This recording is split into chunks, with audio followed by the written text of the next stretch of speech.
to the channel. So Registration Act 1908 we are doing, and today we will do section 3 to 12. These sections are very important and they tell us about the registration officers. ठीक है, registration office में किन किन officers को appoint किया जाता है, उनके नाम क्या है, उनको क्या डेजिग्नेशन मिलती है, उनकी ड्यूटीज क्या है, that we will going to discuss right now. Okay, so registration act के जो आपके ये सेक्शंस हैं, अगर आप इनको जस्ट एक ब्रीफ रीडिंग भी देंगे ना 2-3 टाइम्स, तो आपके दिमाग में सेट हो जाएगा कि किसकी बात हो रही है, उनकी ड्यूटीज क्या है, अगर वो एब्सेंट हो जाते हैं अपने ऑफिस से तो क्या होगा, उनकी ड्यूटीज उनके एब्सेंस में कौन और परफॉर्म कर सकता है. That is all we are going to study today. तो सबसे पहले आ जाइए सेक्शन 3 पे. सेक्शन 3 बात करता है इंस्पेक्टर जनरल ऑफ रजिस्ट्रेशन. ठीक है, he is the most senior most officer of registration office. कौन? इंस्पेक्टर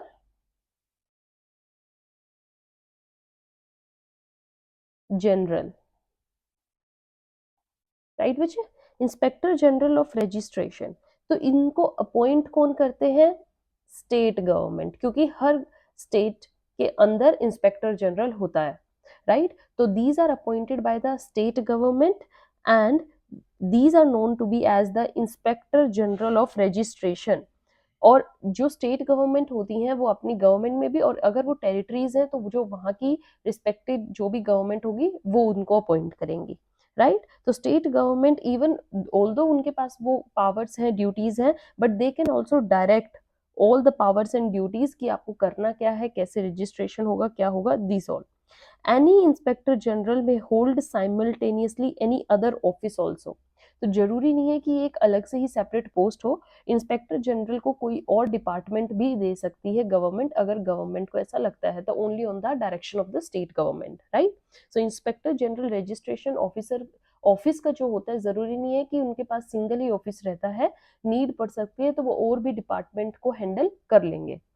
ठीक है, as such this registration act उनको नहीं रोकता, ना ही सेक्शन 3 उनको रोकता है. They can handle any other section also.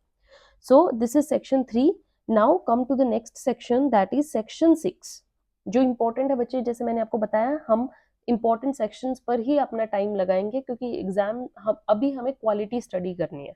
Okay, so section 6 आपका कहता है रजिस्ट्रार एंड सब रजिस्ट्रार्स. इनकी बात की जाती है कि रजिस्ट्रार क्या होता है, कौन हो सकता है, एंड देन इज सब रजिस्ट्रार. ठीक है, पहले आपके होते हैं इंस्पेक्टर जनरल, उसके बाद आता है रजिस्ट्रार और सब रजिस्ट्रार्स. तो ये कौन होते हैं, इनको भी अपॉइंट कौन करती है? State government. अब state government may appoint such person, weather ये पब्लिक ऑफिसर्स भी हो सकते हैं, नहीं भी हो सकते, एज इट थिंग्स प्रॉपर. ठीक है, उनको रजिस्ट्रार का टैग दिया जाता है, और रजिस्ट्रार हर डिस्ट्रिक्ट में होते हैं.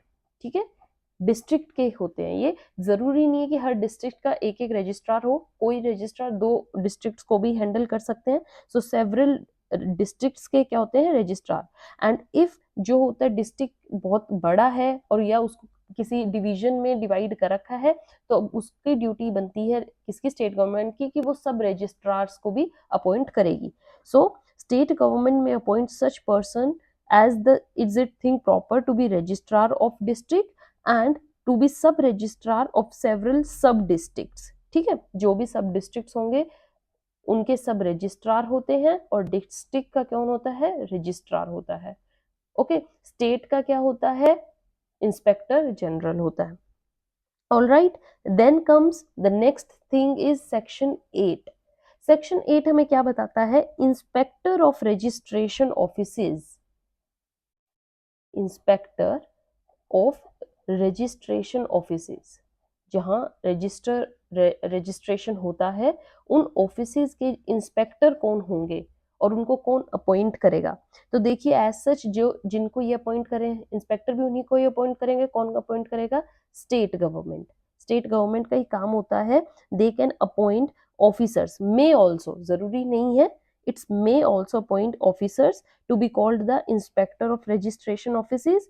और उनको उनकी ड्यूटीज, राइट्स सब गवर्नमेंट ही बताती है, उनको क्या काम करना है, उनके लिए क्या ड्यूटी है, उनको ये इस दायरे के अंदर अंदर काम करना, ये सब जो भी रूल्स ले डाउन है that is done by this state government. And every such inspector जो होता है वो किसका सबऑर्डिनेट होगा, इंस्पेक्टर जनरल का।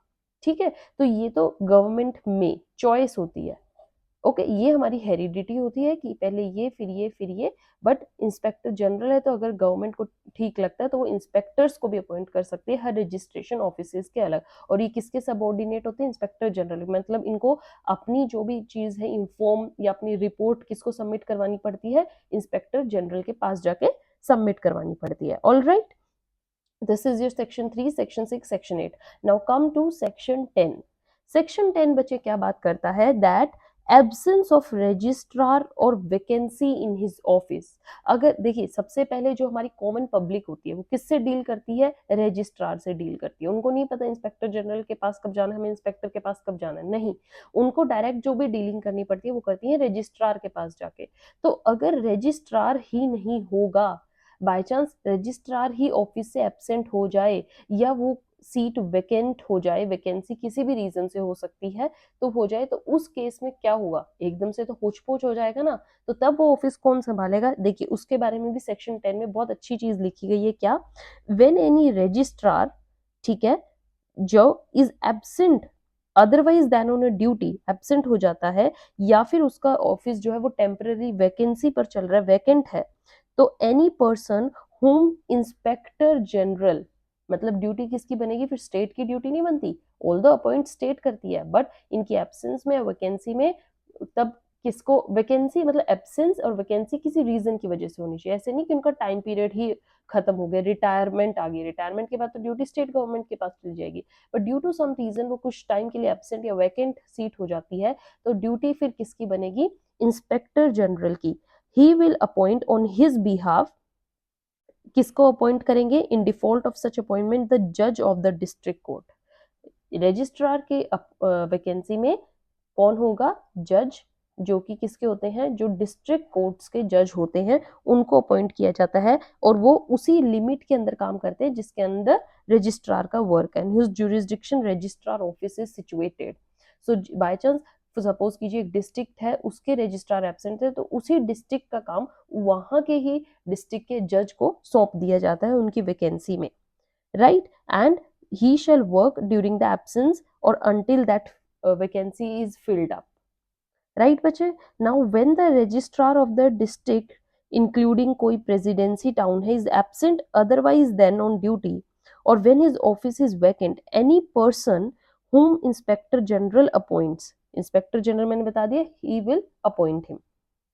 देन द नेक्स्ट थिंग जो आती है वो आती है हमारी सेक्शन 11 में, क्या बोला गया है, absence of registrar on duty in his district. ठीक है, डिस्ट्रिक्ट की ड्यूटी के टाइम पे वो एब्सेंट है। ओके, तो इसमें क्या है, when registrar is absent from his office on duty in his district, he may appoint any sub registrar.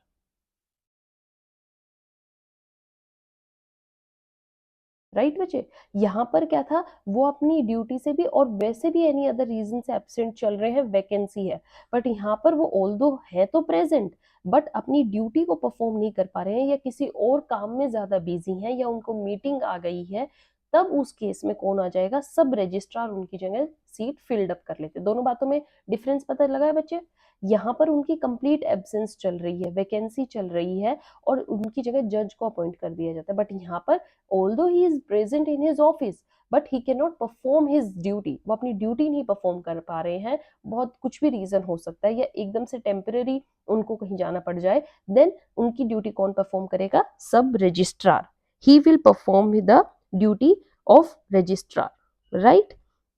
समझ में आया बच्चे। Then comes the very important section that is section 12। ठीक है, सेक्शन 12 हमें क्या बताता है, एब्सेंस ऑफ सब रजिस्ट्रार। अगर सब रजिस्ट्रार भी एब्सेंट हो जाए तब क्या होगा, सब रजिस्ट्रार, देखिए सब रजिस्ट्रार की भी वैकेंसी में क्या होता है, व्हेन सब रजिस्ट्रार इज एब्सेंट या उनकी भी सीट वैकेंट हो जाती है, तो any person whom registrar of the district appoints on his behalf he will become the sub registrar. तब ड्यूटी देखिए, सब रजिस्ट्रार एब्सेंट है तो सब रजिस्ट्रार तो ऑब्वियस है, उनका सीनियर कौन है, रजिस्ट्रार है, उनकी ड्यूटी बनेगी उस सीट को, वैकेंट को या किसी पर्सन को अपॉइंट करना, वैकेंसी को फिल्ड अप करना। बहुत इजी है बच्चे, समझ में आ गया। So these are the certain sections which tells us about all the duties and how the vacancy is filled up and who will appoint them। Basically हमें इसमें पता लगा है कि अपॉइंटमेंट कौन करता है और हमारे सीनियर्स जो रजिस्ट्रेशन के ऑफिसर्स हैं उनको हम क्या क्या डेजिग्नेशन देते हैं। ठीक है, पावर्स इनकी हम जो रीड करेंगे वो सेक्शन 21 23 लेटर ऑन सेक्शंस में इनकी पावर्स और ड्यूटीज इन एक्चुअल में क्या है। Okay, so now here there is no provision in this act requiring or authorizing the sub registrar to refuse to register a document। ठीक है, वो रिफ्यूज नहीं कर सकते, उनको अपना काम करना ही पड़ेगा, right? So sub registrars and registrar are the creation of the states and they draw their authority from there। ठीक है, स्टेट द्वारा ही अपॉइंट किए जाते हैं और उनको जो काम मिलता है वो गवर्नमेंट के थ्रू ही मिलता है। Their statutory functions can not be curtailed, उनके काम को आप कर्टेल नहीं कर सकते बाय स्टेट गवर्नमेंट या फिर कोई भी other person. So with this section 3 and 3 to 12 is over. I hope you get the information about all who are our registration officers, who appoint them and what happen in their vacancy। इनकी duties हम later on section में करेंगे। Till then, have a good day and stay tuned for the next session। This whole act is very important, so don't miss any of the session। Thank you।